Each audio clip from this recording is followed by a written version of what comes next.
correctly. And in this philosophy, it's understood that thought forms, whether modern, new, progressive, or ancient, are actually entities. A thought form isn't just a random thing. It has a livingness to it. It has a soul. And it has a personality. The personality of a thought form is the idea itself. The soul of a thought form is the spiritual principles at its core. That's its soul.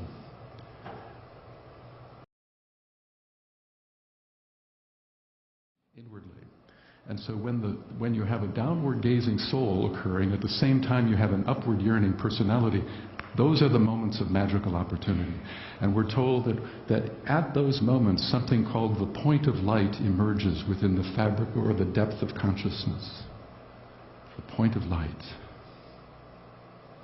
And that point of light is not literally a light. That's a metaphor. The point of light is a term used to describe the germ, the intuitive germ of a thought to be. The germ of a thought to be. It's the seed that will become a thought. And in that moment, that seed is planted, the mind begins to try to coordinate a thought form to represent that seed. And so there's this understanding that thoughts are assemblages that are inspired by formless intuition, that seed. And when that first thought form occurs, that's when you have an idea, that's when you have a deep spiritual insight, that's when you say, I just had a great spiritual idea. Thoughts are understood in this philosophy as being an assembly of mental substance that creates thought forms, and that it's living in its own right. And that when you have that thought, the key is to be able to not only have that thought, but keep yourself detached from it. Because one of the challenges in the creative process from a spiritual perspective is that we have those moments where we have those intuitive insights, but sometimes the self, the personality particularly, will want to jump in and possess it and say, it's my thought. But in fact, it's not your thought. It's never been your thought. You're being the instrument of something beyond. And that we want to remain the observer at the same time that we're having our thoughts. That's the great challenge on the path, you know. It's always that process of having a realization and still being able to observe yourself having the realization. One of the most important principles in the creative process is a great phrase. A master once said this, and it applies to the whole process. The process of the mental dimension of creativity, the emotional dimension, and the physical. And here's the phrase. Always remember that you are the director on the stool. Never leave the stool to become one of the characters on the stage. See, you understand? You are the director. You are the beingness behind the process of thinking. You are the presence that gives rise to the feeling component of life. And you are the eternal essence behind your physical expressions. But the great challenge for us is that as the director on the stool, we have something happen and we jump onto the stage. Now, what's the stage? The stage is the character called thoughts. The character is called feelings. And so oftentimes we have an insightful thought and then we allow ourselves to become the thought. And that's where the challenge is. Become the thought. And we don't want to become the thought. You're the creator, and the thought is that which you have created. And so there's always this sense of always remembering to be separate from it. Because once you start to jump into that feeling and into that thought, the self, it is an energy system in its own right, and it will tend to distort that thought form that has come forth through you. In Hindu,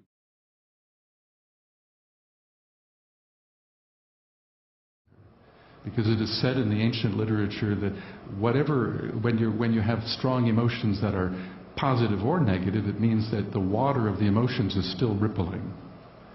And so any kind of agitation in your emotional nature is actually going to have a compromising effect on if you bring that water into your thought form at that moment. What the ideal situation is, as given to us by the masters of old, is to bring emotion into your thought form when your emotional body is limpid like a pond of stillness and calm.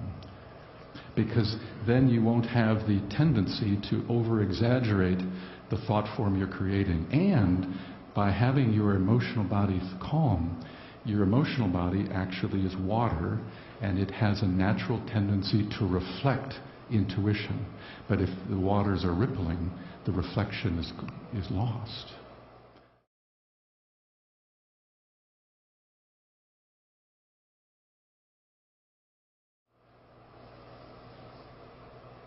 Now, one of the things that is so important in this creative process that it should be, is sort of always in the game, is that the use of the third eye is absolutely central to this work.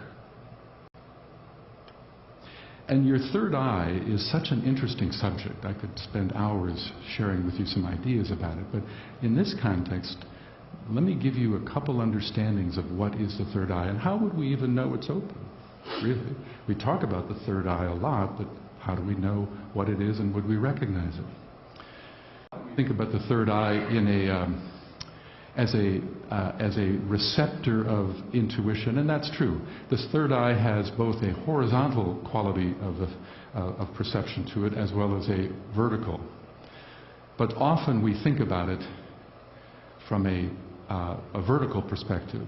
We talk about the third eye as the gateway through which spiritual intuition can be registered within you. And of course that's absolutely true. But what we sometimes do not think about, and yet it's so important to think about it in the creative process, is how it horizontally relates to life. Because when your third eye is functioning, it does a couple major things. One of the most important is that the third eye is the part of your perceptual mechanism that makes it possible for you to see the soul hidden in all things. To see the soul hidden in all things.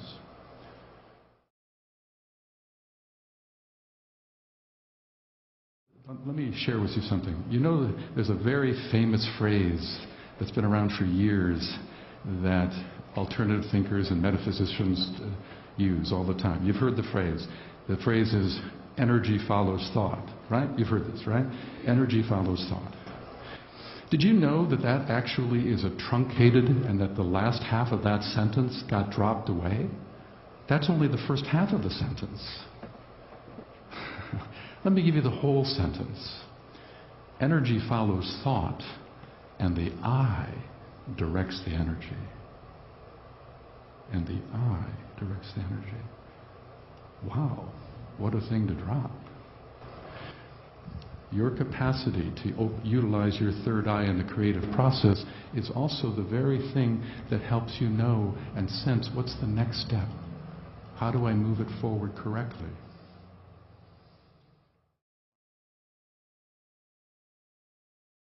In this field. Let me give you a quick example just to highlight it. How to understand this. Amy, I got to tell you, it was so lovely to have you still awake when I arrived late last night, and I want to thank you for that. How did you feel? Were you okay staying up so late to wait for me to arrive? She did just fine. Thank you. Did you see it? Did you see what just happened? What happened is this. When I spoke words to Amy, it's not just words. Words occultly have etheric substance, etheric vitality associated with them. And when I project words to Amy, a thread of vital substance follows that. And her response was to create a thread back to me. And right now, at this moment, though I can't see that thread, at this moment I can feel it, because right now I can feel a measure of intimacy with Amy because of that thread. That's happening all the time, every conversation you've had. There's a whole observational process of sensing that etheric field. And it too.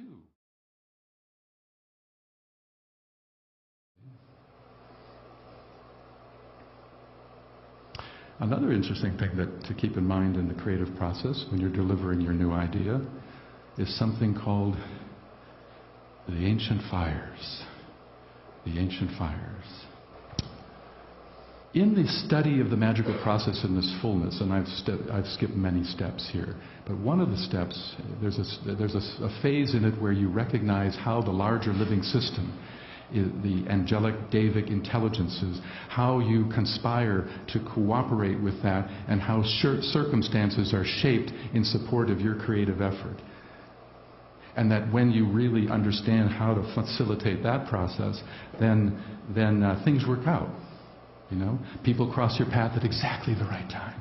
The phone rings exactly when you were needing to speak to that person, and that's not coincidence. There's a physics behind that. There's an actual philosophic explanation of why and how that happens. I can't get into that in this short talk. But I wanted you to know that there's that beauty, that there's processes that support you, intelligences that support you beyond just you. You're not in it alone. Larger agencies can shape circumstance in support of what you're doing, depending upon if you can hold your consciousness in the correct way. But having said that, there's other times when you have to deal with the enemy. The look on that man's face was fantastic. He went, "Thank you, sir." The enemy.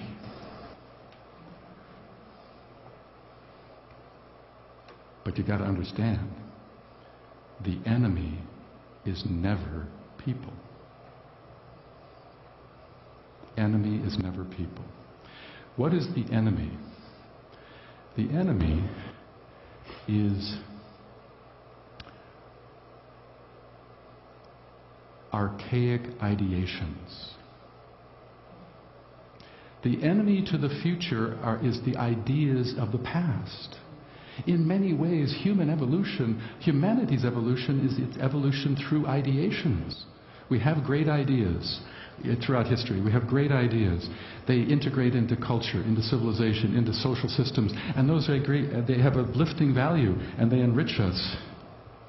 But every idea, in time, will have run its course, and will have given of itself all it can. And then if continually holding it, it becomes increasingly an obstacle.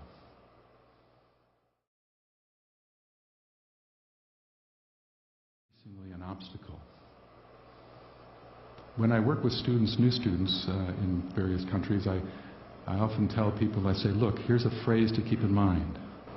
That which is your temple today will become your prison tomorrow.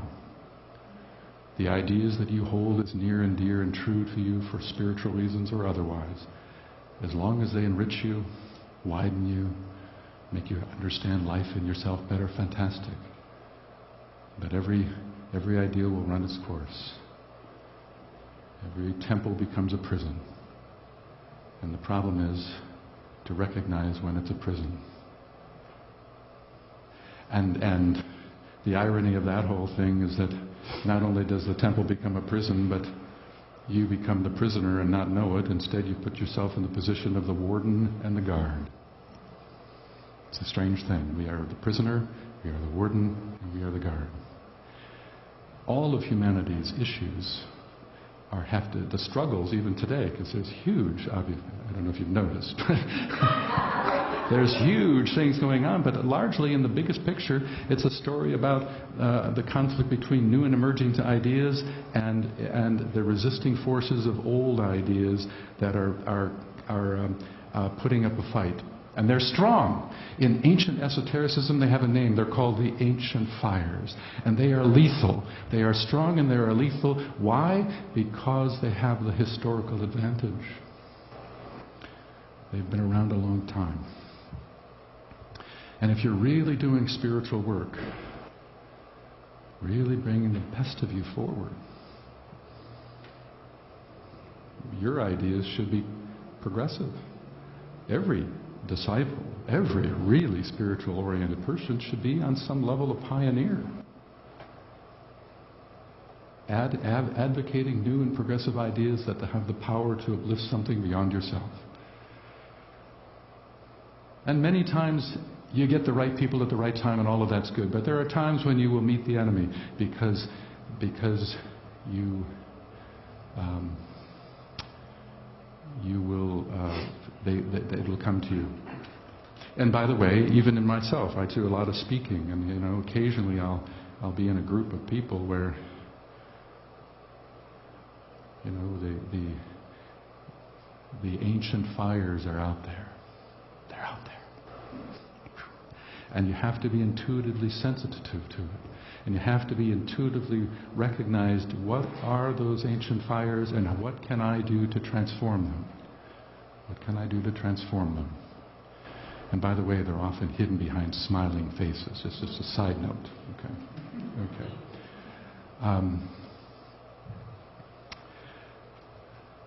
Because I've seen many a spiritual person walk into a field, into a circumstance, and didn't realize the ancient fires were laying in wait.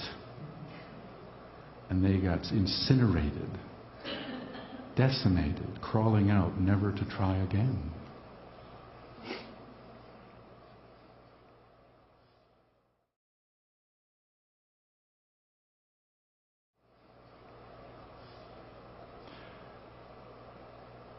So this question of the ancient fires has to be dealt with when you're working in magic, when you're working with soul creativity, because you will run into it. Maybe some of you have. Some of you are going like this right now. You know about this.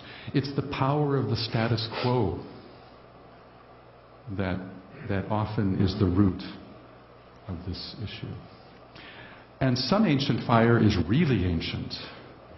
Like what you're seeing in the Middle East on a collective level in the Middle East, and the rise of militant Islam, as well as the rise of fundamentalist born-again Christians. Both of those patterns are just manifestations of intensity of ancient fire. So this concept of ancient fire is not just isolated to an individual, it's found within society itself. Because you have to, every principle I speak to you about in terms of your internal consciousness has a reflection in the collective of humanity as well, or in a nation. But dealing with it is interesting, because one of the ways to understand how to deal with the ancient fire is to remember this one thing. At one time, ancient fire was actually cutting-edge fire, what we call solar fire. At one time, ancient fire was solar fire. At one time, that old idea that seems so archaic, at one time it was cutting edge. And the way you deal with the ancient fires is to recognize the duality of the thought form that is oppositional to you and is resisting. What I'm saying is,